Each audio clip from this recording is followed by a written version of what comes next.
So Joshua Slocum was 51 years old when he left Boston Harbor in 1895. At 51 years old, he got on a 37-foot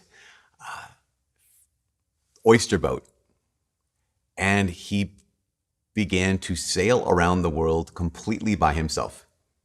It took him 3 years, 3 years and 2 months. 1895, left Boston and traveled over the Pacific Ocean, the Indian Ocean, the Atlantic Ocean, and he did all of this, the first person ever to do this alone, to sail around the world solo. Joshua Slocum came back to Boston in Massachusetts in 1898, and he had so many incredible teachings, things to say, insights of what it takes to sail around the world by yourself. He has a lot of insights when it comes to fear. You can imagine that on like a really nice day, out on the ocean, just amazing, blue skies, just enough wind to keep you going, but not too much wind to make it scary. That would be something like, oh, I would love doing that. That would be amazing to do for a few hours. He did it for 3 years. But to be in the middle of the night, in the middle of the ocean, in the middle of a storm is something else entirely. In fact, he described how he was in the middle of the ocean, and he said waves were as tall as mountains. And that is, there's so many waves that can be hundreds of feet. And imagine being on a 37-foot boat by yourself in the middle of the ocean, in the middle of the night, and you see a crack of lightning and that illuminates that all around you are waves as tall as mountains. See, I think a lot of us, when it comes to the idea of a rainy day or storms even, we like the idea of a rainy day. Well, I like the idea of a storm. I like the sound of thunder. As long as I'm inside. I love all of that. It's the sound of rain on the roof, great. Or even a snowstorm. As long as, I've got enough food and I've got enough warmth in the house, that's great. Or when it comes to lightning and thunder, all those things, I like the idea of storms as provided, not just the idea, I love storms as long as I'm in this place that I'm protected. But imagine where you're not protected. Imagine, again, you're on a bobber in the middle of the ocean, in the middle of a storm. That's when I think we want to quit. And I think that's when it's just take me back to the dock, take me back home. I don't like storms. I say that because here in the first reading and of the gospel today, we have two men, Elijah and Peter, and both of them find themselves in storms.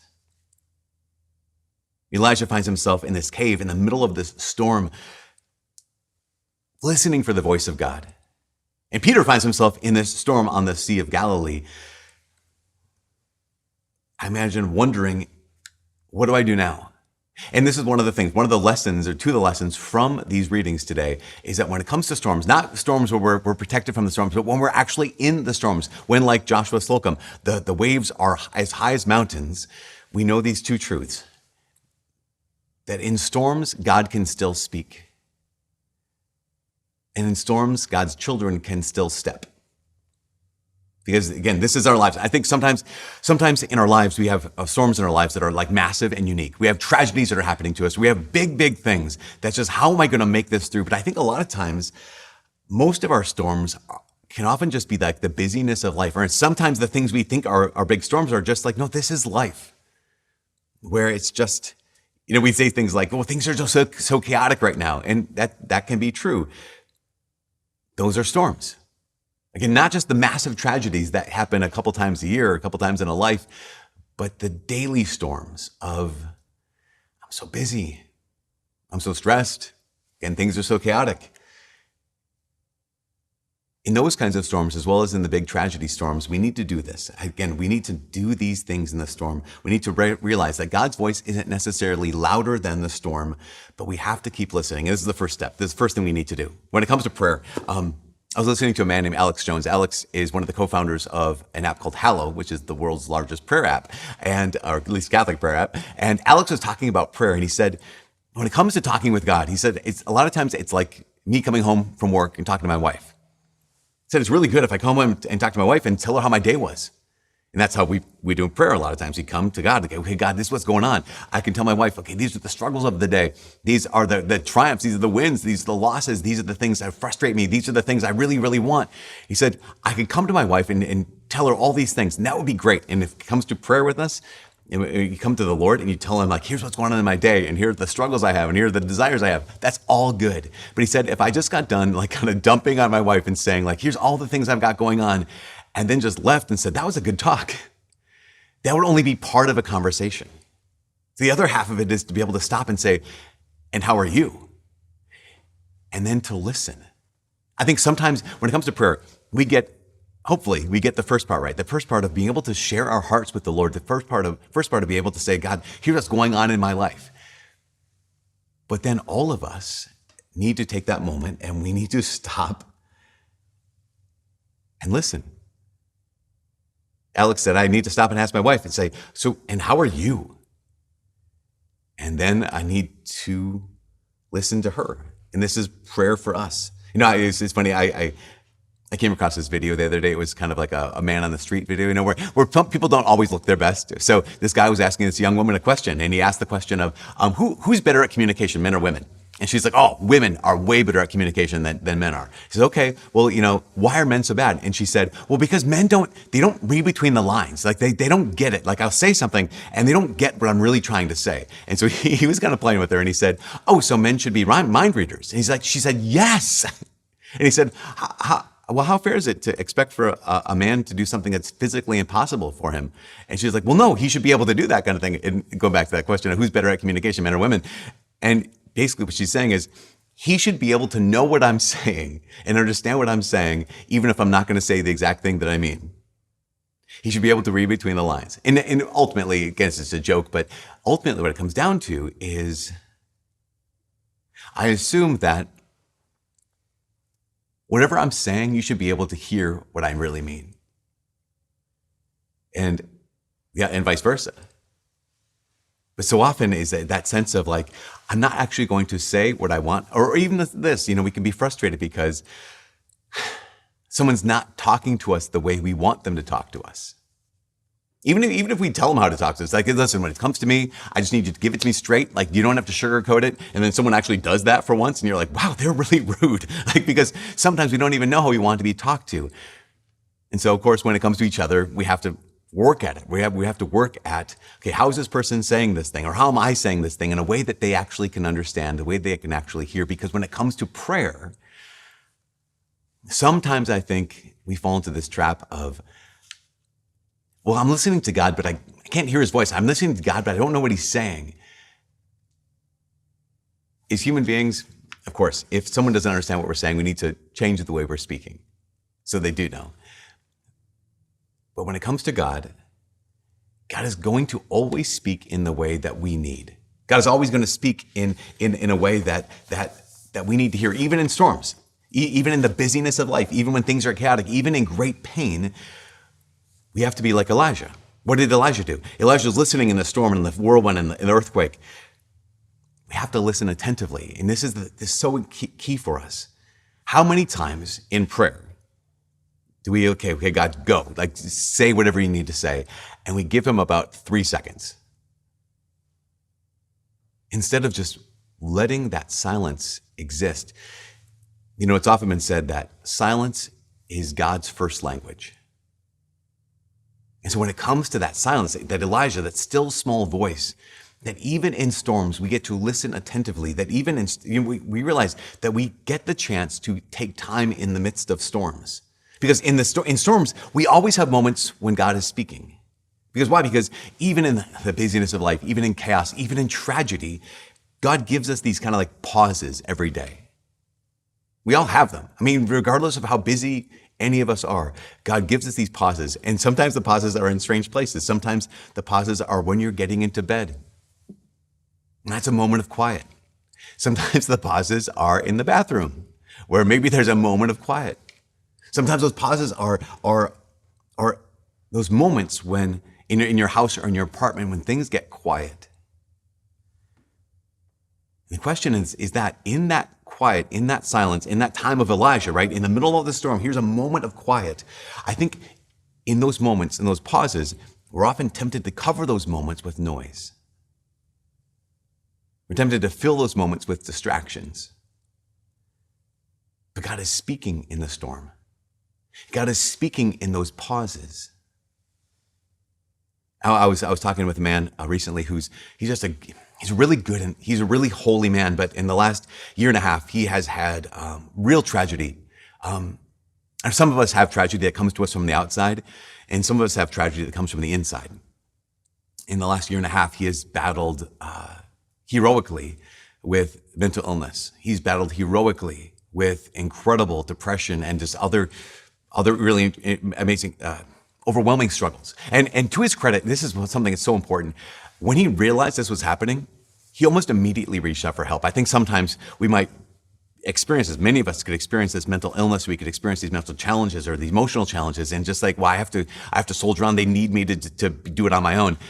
To his credit, again, he heroically and immediately asked for help because he needed help.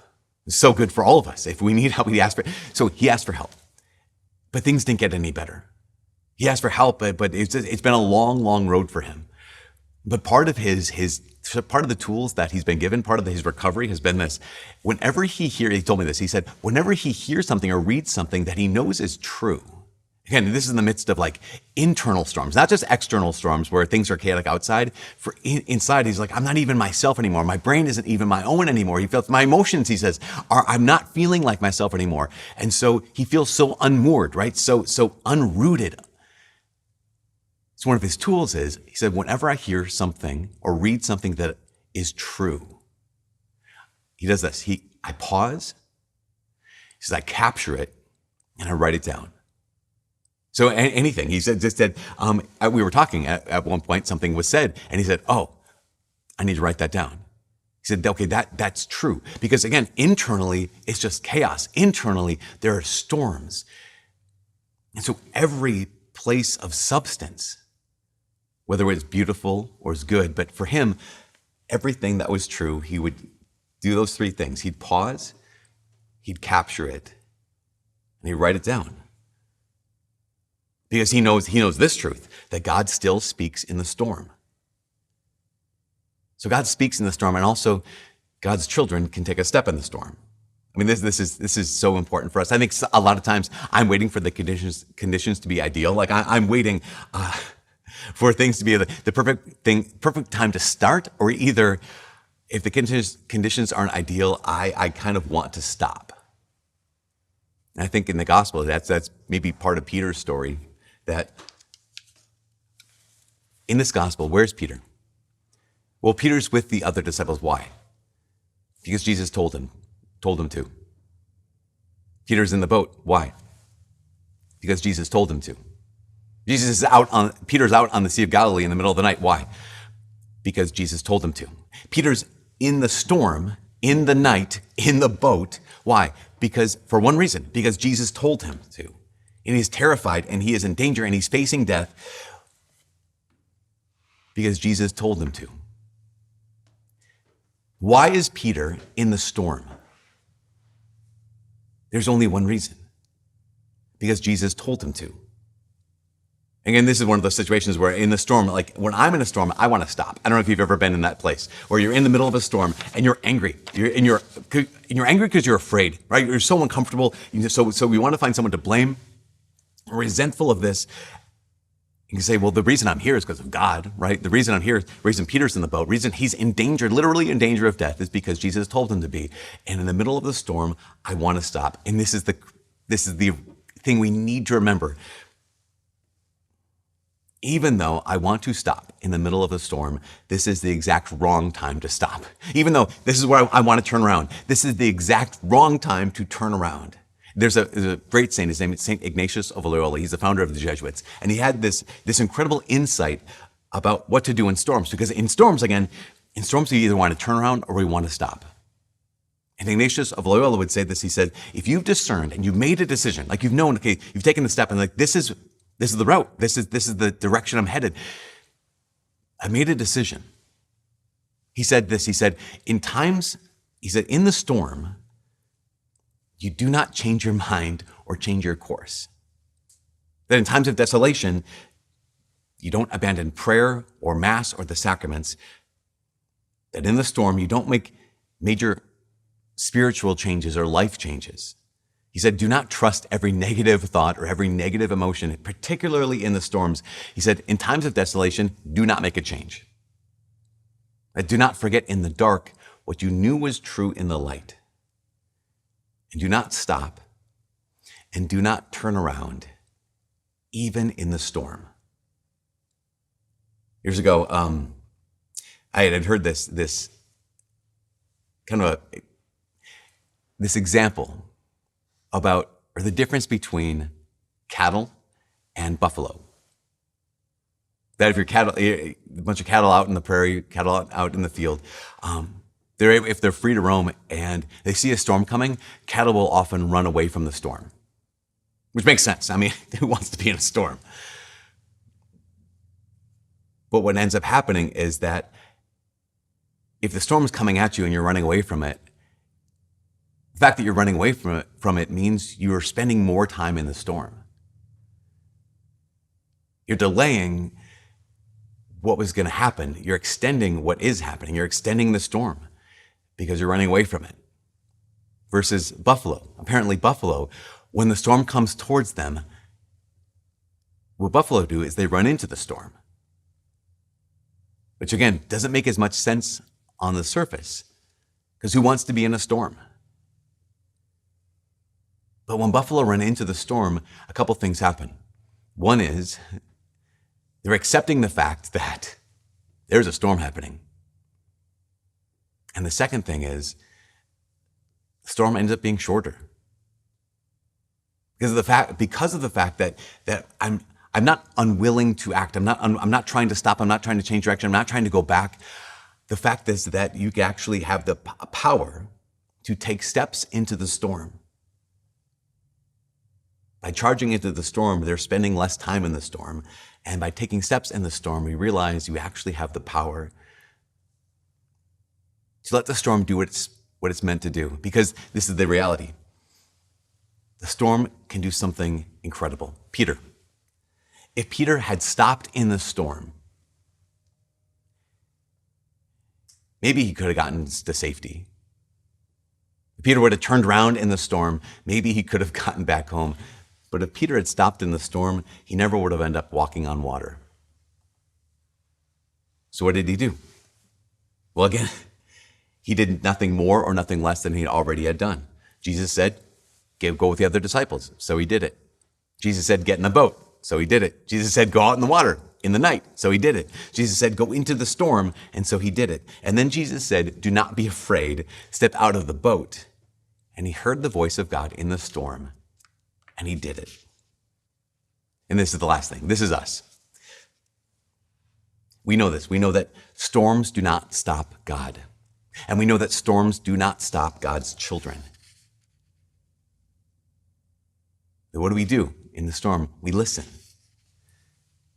And there's that still small voice that can only be heard if we take the time, that can only be heard if we use those moments of pause that come to every one of us at some point in the midst of the day, and don't try to cover them up with noise or fill them with distraction, but just simply listen and then simply step. Simply just do what God has asked us to do. Because again, I say simply because it is simple. Saints are made in the storms. That's why God brings them into our lives. That's why God allows them to be in our lives. Because he doesn't leave us in storms. Not because storms make saints extra tough. Because God is in the storm. Saints are made in storms because they listen to God's voice in the storm. And then they simply took a step in the storm. In this place of fear, in this place of trial, in this place of just the busyness of life, is the storm. And saints are made in the storms.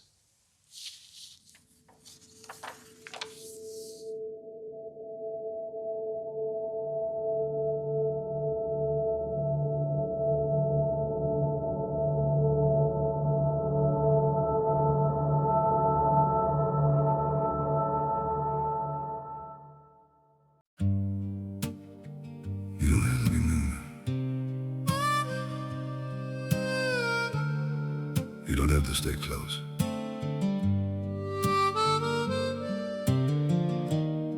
As long as you're somewhere out there,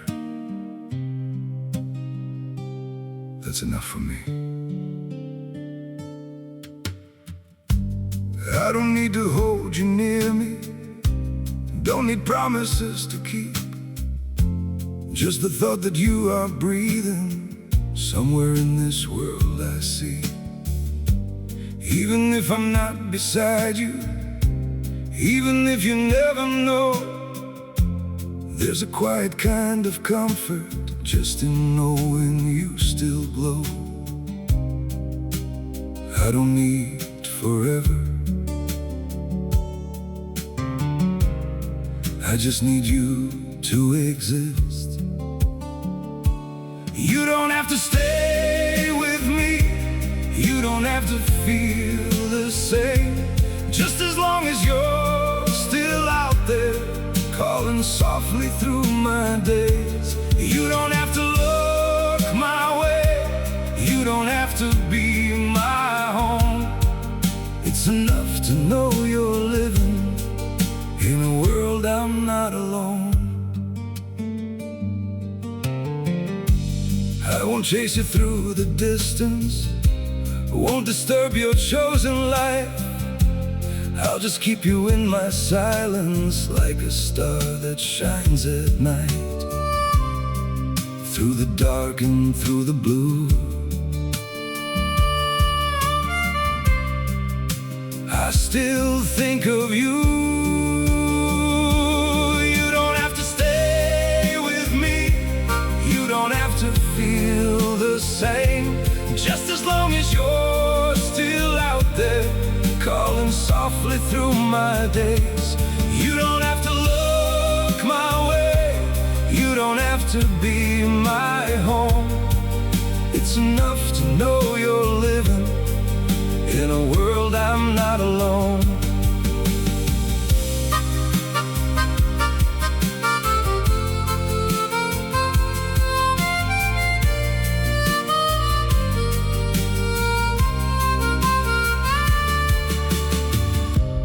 I don't need to be your light, I don't need to cross your mind. All I need is just the truth that you're somewhere still alive. You don't have to stay with me, you don't have to feel the same. Just as long as you're still out there, calling softly through my days. You don't have to look my way, you don't have to be my home. It's enough to know you're living in a world out